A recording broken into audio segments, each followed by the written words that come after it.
Shalom adik-adik SMP SMK Kristen Elim yang dikasihi oleh Tuhan Yesus. Apa kabarnya adik-adik semua? Semua adik-adik sangat berharga di mata Tuhan Yesus. Tuhan Yesus memberkati adik-adik. Oke, kita kembali buat merenungkan kebenaran firman Tuhan pada hari ini. Tapi firman Tuhan hari ini kita baca dulu di dalam Mazmur 50 ayat yang ke-23. Kita baca sama-sama Mazmur 50 pasal 50 ayat yang ke-23. Beginilah bunyi tentang firman Tuhan Allah. Siapa yang mempersembahkan syukur sebagai korban, ia memuliakan aku. Siapa yang jujur jalannya, keselamatan yang dari Allah akan kuperlihatkan kepadanya. Haleluya. Amin. Hari ini firman Tuhan berbicara tentang ucapan syukur yang memuliakan Tuhan. Amin. Kalau berbicara tentang ucapan syukur, itu sangat tidak mudah, karena kehidupan kita sebagai manusia adalah kehidupan yang sering yang namanya kehidupan yang untuk mengeluh, kehidupan yang sangat sulit untuk mengucap syukur. Karena ketika ada sesuatu yang tidak berkenan di hati kita, atau sesuatu yang tidak menyenangkan hati kita atau menyenangkan kehidupan kita, kita terkadang sangat sulit untuk mengucap syukur. Kenapa? Karena mengucap syukur adalah bukan sesuatu hal yang mudah. Mengucap syukur bukan sesuatu hal yang mudah, tapi kenapa kita sebagai anak Tuhan harus mengucap syukur untuk memuliakan nama Tuhan Allah? Padahal untuk mengucap syukur saja itu bukan hal yang mudah. Tetapi apalagi jika kita tambah mengucap syukur yang untuk memuliakan nama Tuhan Allah. Berarti bukan mengucap syukur yang sembarangan, bukan mengucap syukur ya seperti biasa ya terima kasih ini, tapi mengucap syukur yang dimana untuk memuliakan nama Tuhan Allah. Amin. Mengucap syukur yang memuliakan Tuhan Allah. Kita sebagai orang yang sudah diselamatkan oleh Tuhan Yesus, orang yang sudah percaya kepada Tuhan Yesus, orang yang menjadi anak-anaknya Tuhan Yesus, harus mampu mengucap syukur untuk memuliakan nama Tuhan Allah. Amin. Bagaimana caranya supaya kita mampu mengucap syukur untuk memuliakan nama Tuhan Allah?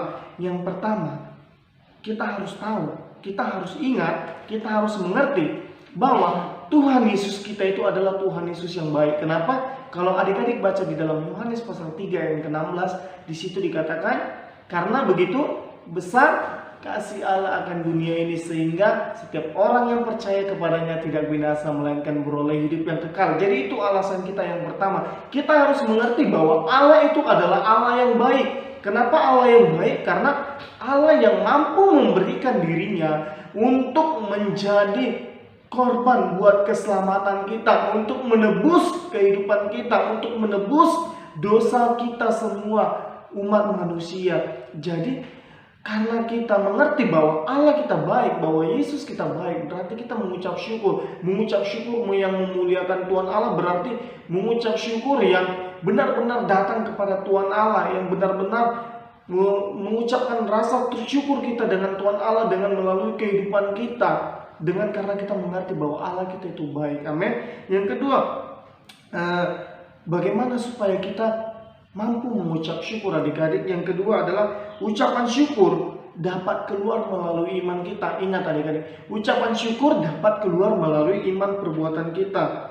Kalau kita baca dalam Bilangan pasal 14 ayat yang ke-7 sampai yang ke-8 tentang ke-12 pengintai, yang dimana dari 12 pengintai hanya Yosua dan Kaleb yang datang membawa hal yang positif atau kabar yang positif untuk hasil dari pengintaian mereka yang telah diutus oleh Musa pada saat itu. Jadi ingat, mengucap syukur harus berasal dari iman kita, bukan karena kondisi kita. Kenapa Kak Erik bilang bukan karena kondisi kita?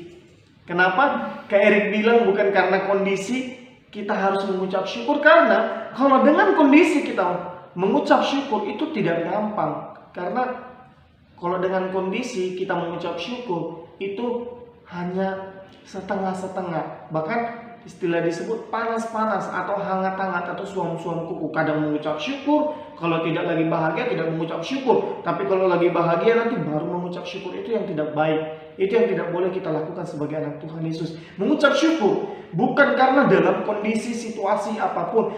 Ketika kita sedang ada beban dalam masalah kita, ketika kita ada sedang beban yang ada di dalam hati kita, kita harus mampu mengucap syukur. Percayalah, bahwa Allah akan mendatangkan, bahwa Allah akan turut bekerja untuk mendatangkan sesuatu kebaikan bagi kehidupan kita. Amin. Ingat, ucapan syukur bukan karena kondisi, tetapi karena iman, kepercayaan kita kepada Tuhan Yesus. Amin.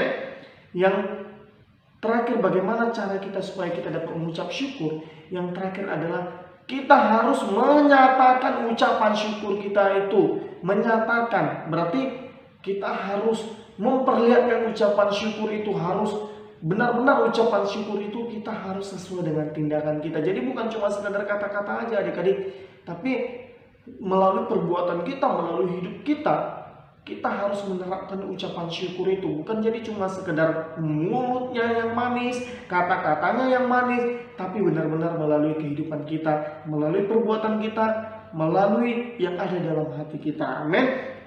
Sehingga ketika kita mengucap syukur, kita mendapatkan keuntungan yang sangat besar yang Tuhan berikan bagi kehidupan kita. Dan ketika kita mengucap syukur, maka Tuhan akan menjadikan kita sebagai kepala, bukan menjadi ekor, terutama buat duniawi ini. Ketika kita mengucap syukur untuk yang memuliakan nama Tuhan Allah, maka Tuhan akan menuntun kita kepada sesuatu yang membuat kita menikmati berkat-berkat Tuhan yang luar biasa. Amin adik-adik. Adik-adik SMP dan SMK Kristen Elim terkhususnya, ingat, mari kita mengucap syukur untuk memuliakan nama Tuhan Allah. Amin. Sehingga melalui ucapan syukur kita nama Tuhan dipuji, melalui ucapan syukur kita nama Tuhan ditinggikan, melalui ucapan syukur kita tahu bahwa Allah akan bekerja untuk kehidupan kita. Amin. Jadi demikian firman Tuhan pada hari ini. Tuhan Yesus memberkati kita semua. Shalom.